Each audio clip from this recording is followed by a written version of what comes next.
নীলাচলে নীলমাধব প্রভু জগন্নাথ। ভোর তখন 5টা, আর আমরা বেরিয়ে গিয়েছিলাম মঙ্গল আরতি দেখার আশায়। কিন্তু সেই সৌভাগ্য আর আমাদের আর হলো না। লম্বা একটা লাইন দেখে সেখান থেকে সোজা বেরিয়ে এসে আমরা চললাম এখন মাসি পিসির বাড়ি। গিয়ে দেখি মাসির বাড়ি বন্ধ, তাই আমরা অল্প একটু ওখানে দাঁড়িয়ে চলে গেলাম এখন পিসির বাড়ি দেখতে। পিসির বাড়িটা কিন্তু ভীষণ সুন্দর। আচ্ছা, আমি কি মাসি পিসির বাড়ি কোনো ভুল করলাম? চারিদিকটা তো তোমরাই দেখতে পাচ্ছ ঠিক কতটা সুন্দর। এখানে আমরা সব দেবতাদের দর্শন করার পর এখন উঠছে ছবি ভিডিও।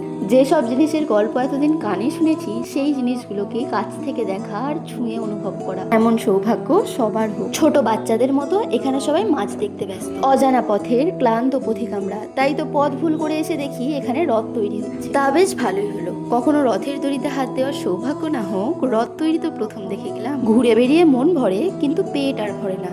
আর আজকে ভাতের পাতে ছিল পমফ্রেট, চিংড়ি, কাঁকড়া, সবকিছু একসঙ্গে। ফুরফুরে একটা মন নিয়ে আমরা 3 দিন পুরীতে কাটিয়ে ফেললাম।